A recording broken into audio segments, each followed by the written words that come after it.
Welcome back to part 2 of my Sony PlayStation collection, my original PlayStation games. This is my rebuilt collection and much added to over the years. So let's go ahead and get started. The last collection ended up with G's, and so we start with Harry Potter and the Sorcerer's Stone. I've never played this game.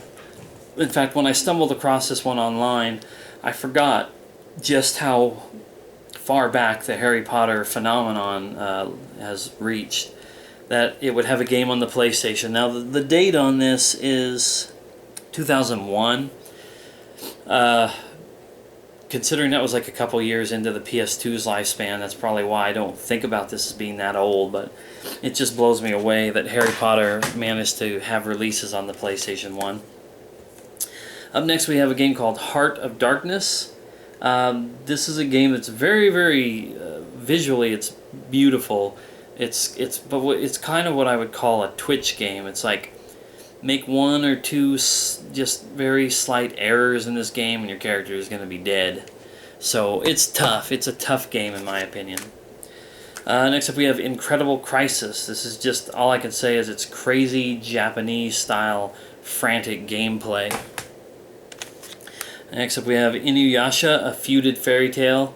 I don't know anything about this game. I think looks like a fighting style game. I'm not a big fan of Inuyasha. I just don't know much about it. Jet Moto 3. Now I wish I had all the Jet Moto games because this was one of my favorite series back in the original days, like 97, 98. Jet Moto was right up there with Twisted Metal and some of those other kind of car combat / racing games that came out around that time. Alright, up next we have The Legend of Dragoon. This is an RPG that I hope someday I will get to really invest a lot of time in because it has a lot of potential. It's a very popular RPG game. It's a game I've only played a little bit into and I always kind of seem to find myself hitting a wall with. And I'm hoping that I'm just being dense about it and it'll be a lot better than I have found it to be. Next up is Legend of Legaia. Check out my favorite game series installment on that one for more thoughts of it. And then next up we have we have a game that for some reason has made me think about how I skipped something. So let's check out 3 other games first. Some more of my long box games. And unlike Destruction Derby that was in more of like a cardboard case, this game, which I pronounced back in the day as Kalik, but it may also be pronounced Kiliak, the DNA imperative. This is in a plastic long box case. This is a whole lot more like what most of these I think are supposed to look like. Your big book's over here, your disc over on that side. This is a game that doesn't have a lot of good reviews for it, but I'll be damned if me and a friend of mine in Montana named John didn't get a lot of enjoyment out of this game over the years. So I was very excited when I got this back into my collection. And then I have to show off these 2 games here, which is Kingsfield. This is the first Kingsfield game, although in Japan this was Kingsfield 2. We didn't get the original Kingsfield here. There's a look at the inside of this one, because this is another one of the cardboard ones. It shows a little bit of the wear over the years. This outer piece is like a slip cover thing that was glued onto it. And then of course there's Kingsfield 2. Check out my installment of the favorite game series on this one, because that's one of them. Okay, now we can go back to this, because like I said, I inadvertently skipped over the games again. This is a game called Loaded. This is a fun game, but I haven't played it in ages, but I just remember really enjoying it back in the days. Alright, and of course we got these 2 beautiful ones right here. Lunar, Silver Star Story Complete. Lunar 2, Eternal Blue Complete. Those are in my favorite game series. Lunar is. So check out those videos if you want to hear more of my thoughts on that. And we have Medal of Honor and Medal of Honor Underground. So if you know anything about like World War II games, you may think that they really all kind of started with the PlayStation 2, because Medal of Honor was a big series on that, as well as some of the Call of Duty games. But they started on the PlayStation 1. I haven't really played these though, so I don't know how well they measure up to their later gen counterparts. We have Mega Man Legends and Mega Man Legends 2. Once again, check out my favorite game series installment on Mega Man Legends to get some more thoughts on that. Here's another one that's in my favorite game series, so check out the videos to hear more of my thoughts about Metal Gear Solid and Metal Gear Solid VR Missions.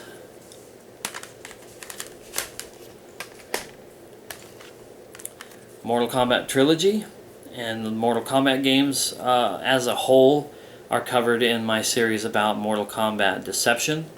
But there's Mortal Kombat Trilogy, Mortal Kombat 4, Mortal Kombat Mythology Sub-Zero, Mortal Kombat Special Forces. Alright, next up is a random motorcycle racing game called Moto Racer. Never played it. It was just a cheap pickup. Need for Speed 3 Hot Pursuit. I'm missing a lot of Need for Speed games, especially ones on the PlayStation 1, because that was when I first got into this series. I think the very first Need for Speed game was released in a long box, so I try to keep my eyes open for that. This is a really good one, Hot Pursuit. There was one called High Stakes, I think it was, and a couple others. I don't know, those are just really good games, although when you play them now with the graphics that they have, after you've played a game like, say, a later Gran Turismo or something, it pales in comparison, of course. NFL Game Day 99, I was a big fan of the Game Day series on the PlayStation 1 before I got into the Madden games later on. That Game Day series was tremendous. Here's No One Can Stop Mr. Domino, and this is a sealed, unopened copy. This is just a puzzle game, and seemed to have a little bit of a following to it. Next up we have Nuclear Strike, and I can't remember, see what this is, the sequel to Soviet Strike. The Strike series of games is a favorite of mine from the Super Nintendo days, and this is just a kind of a souped up graphical version of the Strike series. Next I have Oddworld Abe's Exodus. The Oddworld series is a popular series, and I like them, but not enough that I've sought out all the Oddworld games, but I would like to have them eventually. Oh, here's a game that's title is very, very apropos. This is ODT. Down below it says Escape or Die Trying, or Die Trying. I'd like to escape from this game. I figure I'm going to die trying. I tried to play this game a while back, and I was just really blown away by just how clunky the controls were and everything. And even though I don't consider it to be the worst PS1 game I've ever played, it's got to be up there pretty close. And here's a game called One. I haven't really played this one, but play style, it reminds me a little bit of that Apocalypse game that I showed in the first video. Alright, up next is Parasite Eve, and Parasite Eve 2. These are a couple of very interesting Squaresoft RPG games that don't take place in like a fantasy world or a steampunk world or a cyberpunk world. It actually takes place in like modern day times, and the back of this one even calls it the cinematic RPG. And that's not a bad way to describe both of those games. So, also, another way to describe them would be if you took Final Fantasy and merged it with Resident Evil. Okay, now we were just talking about some of the worst games I've ever played. This, without a shadow of a doubt, is just that. The worst game I've ever played. And this is the third time I've had this in my collection over the years. The first time I just didn't know any better. The second time I was trying to give it another chance. I have it now for posterity's sake, and I mentioned it I think in a pickups video once. But anyway, it's perfect weapon. I mean, just look at how awesome that looks. Doesn't it just blow you away? It's so perfect. No. No. Just no. Okay, up next is Project Overkill. I had a lot of fun with this game back in the days. It's one of those isometric viewpoint games a la Diablo or whatever. But it's sci-fi and there's a lot of gore. You can like splatter blood and guts all over the walls when you're killing aliens. And that's always a good time. Okay, up next here is a game called Reloaded, and it's a sequel to the game earlier in this video called Loaded. Thank you to them for calling it Reloaded so that it gets separated in the alphabet. Alright, I'm trying to keep an eye on my pile over here to see. I don't want to skip over the next big box game. Let's go through the Resident Evil games. Resident Evil Director's Cut. Resident Evil 2. I should catch these here. Okay, that just says it supports the DualShock. Well, so does that one. I thought maybe they were saying they had something special with them. Resident Evil 3. Now this one I believe does, even though it doesn't advertise on it. Let's see if I can remember how this opens, or maybe I'm crazy. Yeah, I'm just crazy. Maybe it was Dino Crisis or Dino Crisis 2 that had something packed in with it. Oh well. Well, anyway, at Resident Evil 3 Nemesis, I didn't cover that one in my favorite game series, even though it's really close to being a part of that list. I talked about it during the Dino Crisis videos. The Resident Evil videos are probably I have fonder memories of, but I think that Dino Crisis was a more fun experience overall. I don't know, maybe that's a future video. Alright, next up is Road Rash 3D. This is a super fun game in my opinion. Road Trip Vacation 2012. I talked a little bit about that in my Twisted Metal favorite game series installment. Sentient. This is a game that I covered in a Unique Games, my kind of oddball little series that I do about oddball little games like this one. So check that out if you want to hear more about it. Shadow Madness. Now here's another game. It reminds me a little bit of my experience with Legend of Dragoon, but it also reminds me a little bit of my experience with Perfect Weapon. I've tried this game a few different times and just couldn't get into it. But I want to get into it because it's an RPG and it had some interesting concepts behind it. But I don't know, I just get really hung up in that game. Here's another game from the creators of the Kingsfield series, and this is called Shadow Tower. This is one that I have not had a chance to play. Echo Knight was a really good game. This one I haven't had a chance to get into to see how it's like. Alright, up next is Silent Hill. And I cover this one in a favorite game series, so check that out if you'd like to know more. Silhouette Mirage. I don't know much about this game. This is another Working Designs game, so I was really happy to get this. But I'm not even really sure what kind of game this is. If it's a fighting game or what. But it's, as usual, they do amazing work on the art. Because it's not just colorful, but it has like foil lettering around the letters of the name of the game. Okay, now we can dip back over here into the long box games, and this is Silverload. This is also a game that I had in my Unique Games series, so you can check that out if you want to hear a little bit more about it. Needless to say, it's just a bizarre game that I had to get back in my collection as soon as I possibly could. There'll be 2 more long box games, and they will probably be covered in the final video. So let's hammer out the rest of this one. Sorcerer's Maze. This is an unopened, brand new copy of this game, and I do believe it's just some sort of a puzzle game.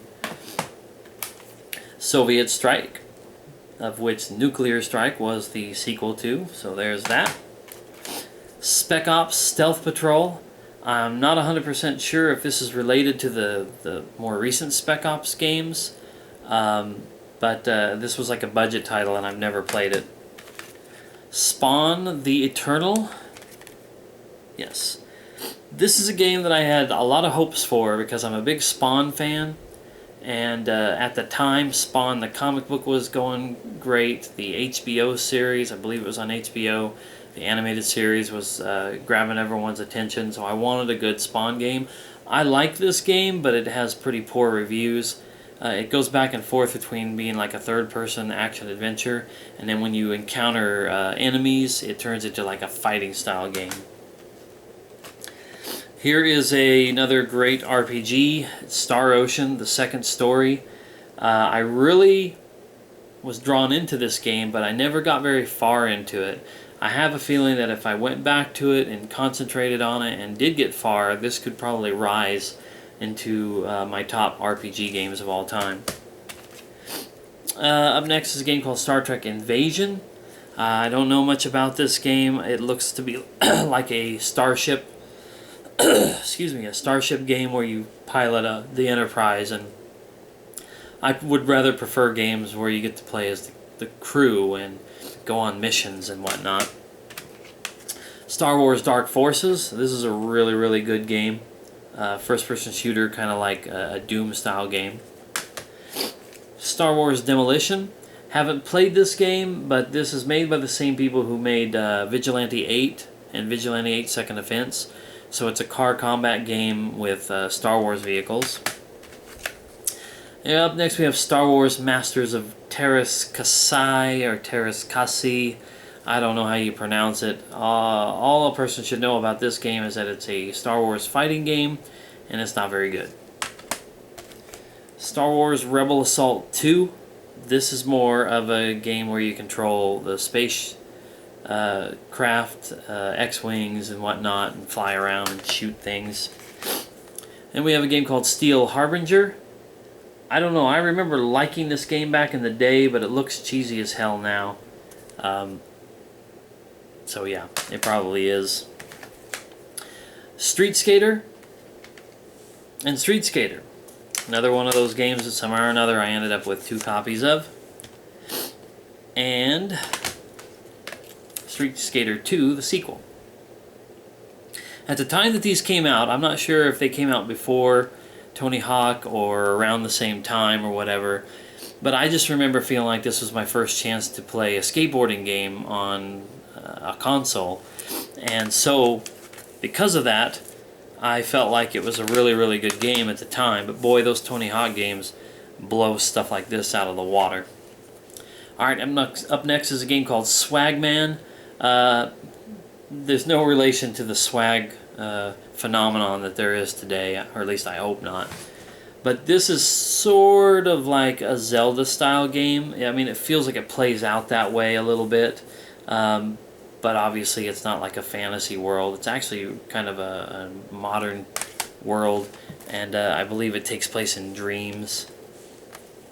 Here's a favorite series of mine. Almost tempted to include this in the favorite game series, but at least for now it's not up there quite that much.